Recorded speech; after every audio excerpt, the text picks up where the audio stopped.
Hello, ஒரு சிம்பிளான egg rice. இது லஞ்ச் பாக்ஸ்க்கெல்லாம் சூப்பரான ஒரு ரெசிபி. எப்படி செய்கிறதுன்னு பார்க்கலாமா?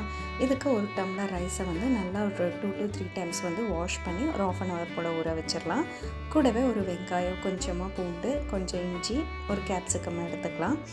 நம்ம இப்போ ஊற வச்சுருந்த ரைஸுக்கு 1க்கு 2 கப் அளவுக்கு தண்ணி, 1 டீஸ்பூன் அளவுக்கு ஆயில், கொஞ்சமாக உப்பு சேர்த்து இதை ஒரு விசில் விட்டு வச்சுக்கலாம். இப்போது நம்ம ஒரு இடிகல்லில் கொஞ்சமாக இஞ்சி, பூண்டு, கூடவே பச்சை மிளகாய் இடித்து வச்சுக்கலாம். ஒரு வெங்காயம், கேப்சிகம் இது எல்லாத்தையும் ஸ்லைஸ் பண்ணிவிட்டு கூடவே கொஞ்சம் கருவேப்பிலை எடுத்து வச்சுக்கலாம். நம்ம சாப்பாடு இப்போ வெந்துருச்சு. நம்ம ஆற பிளேட்டில் வச்சிடலாம்.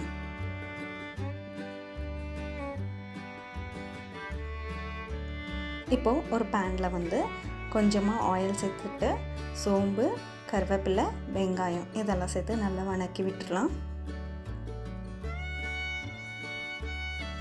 வெங்காயம் வணங்கினதுக்கப்புறமா இடித்து வச்சு இஞ்சி, பூண்டு, பச்சை மிளகாய் பேஸ்ட்டை இதில் சேர்த்து நல்லா வணக்கிக்கலாம். வாசம் போகிற அளவுக்கு வணக்கிக்கணும்.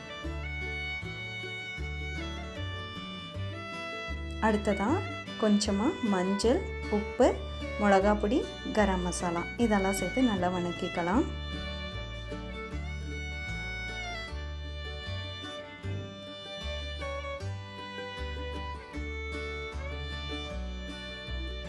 இப்போது கொஞ்சமாக எண்ணெய் சேர்த்துட்டு ஒரு 6 முட்டை போல் உடைச்சி ஊற்றிக்கலாம்.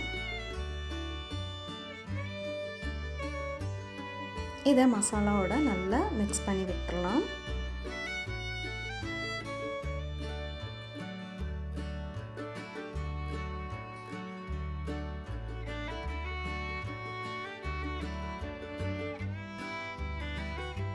இப்போது நம்ம வச்சிருக்கிற கேப்சிகமும் சேர்த்துக்கலாம். முட்டை லேசாக வந்ததுக்கப்புறமா நம்ம வச்சுருக்கிற ரைஸையும் சேர்த்து நல்லா மிக்ஸ் பண்ணிக்கலாம். இந்த ஸ்டேஜில் நம்ம உப்பு காரம் எல்லாம் செக் பண்ணிக்கணும்.